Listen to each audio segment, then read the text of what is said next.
YCP అధినేత జగన్ ఢిల్లీకి వెళ్లి ఏదో చేయాలని చూసి అబాసు పాలయ్యారని టీడీపీ నేత వల్ల రామయ్య ఎద్దేవా చేశారు. ఆయన పెద్ద అబద్దాల కోరు అని మండిపడ్డారు. జగన్ 43,000 కోట్ల రూపాయలు కొట్టేశారని సీబీఐ చెప్పింది. అందుకే 16 నెలలు బెయిల్ రాలేదని ఆయన వ్యాఖ్యానించారు. 11 కేసుల్లో ఛార్జిషీట్లు ఎదుర్కొంటున్న ఆయనకు మాట్లాడే నైతిక హక్కు లేదన్నారు. జగన్ కోర్టులో నిర్దోషిత్వాన్ని నిరూపించుకోవాలని వల్ల రామయ్య డిమాండ్ చేశారు. ధైర్యం ఉంటే మీ పార్టీ నాయకులకు ధైర్యం ఉంటే ఆ 31 రాజకీయ హత్యలు ఎక్కడ జరిగినాయో చెప్పండి, ఎప్పుడు జరిగినాయో చెప్పండి, చనిపోయింది ఎవరు? Give me the list of the deceased. అసలు మీరు మాట్లాడుతుంటే నాకు ఏమనిపిస్తుందంటే దయ్యాలు వేదాలు వల్లించినట్లుగా కనపడుతుంది.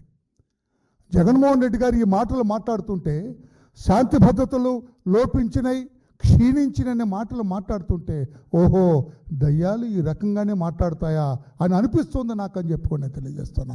11 కేసుల్లో ఛార్జ్షీట్లు ఎదుర్కొంటున్న వ్యక్తి 43,000 కోట్ల రూపాయలు పేద ప్రజల సొమ్ము కొట్టేశారు మీరని చెప్పి CBI, the highest investigation agency in Andhra Pradesh, in India, వాళ్ళు చెప్పారు.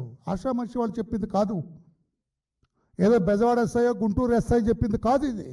అందుకే 16 నెలలైనా కూడా మీకు బెయిల్ రాలేదన్న విషయాన్ని ఒక్కసారి గుర్తు చేసుకోవాలి. ఈరోజు కూడా ప్రతి శుక్రవారం మీరు కోర్టుకు వెళ్ళాలి. అబద్ధాలు చెప్పి కోర్టుల్ని మభ్యపెట్టి, నేను ఇంకా లోతుకెళ్తాను, కోర్టులు న్యాయస్థానాల్ని మభ్యపెట్టి ఒక రకంగా మాయ చేసి విచ్ కమ్స్ అండర్ చీటింగ్ అనకూడదు. ఆ రకంగా మాట్లాడతారా? ఎంతవరకు సబబు? నేను ఈ రోజున డిమాండ్ చేస్తున్నా, మీ కంటిలోని దూలాన్ని అట్టే పెట్టుకొని ఎదుటి కంటిలో ఉన్న నలుసు కోసం ప్రయత్నం చేస్తున్నారు, నలుసుందని ప్రచారం చేస్తున్నారు. అందుకే నేను మిమ్మల్ని వైఎస్ గోబెల్స్ రెడ్డి అని పిలుస్తాను. రేపటి నుంచి గోబెల్స్ ప్రచారం చేస్తున్నారు జగన్మోహన్ రెడ్డి గారు అని చెప్పి కూడా నేను తెలియచేస్తున్నాను. నేను అందుకే ఈ రోజున డిమాండ్ చేస్తున్నా, మీ ఢిల్లీ వెళ్ళింది పర్లేదు, ఇక్కడ ఆందోళన చేసింది పర్వాలేదు, మీ మీద 11 ఛార్జ్షీట్లు ఉన్నాయి. సిబిఐ 5 ఛార్జ్షీట్లు ఎన్ఫోర్స్మెంట్ డైరెక్టరేట్ వేసింది.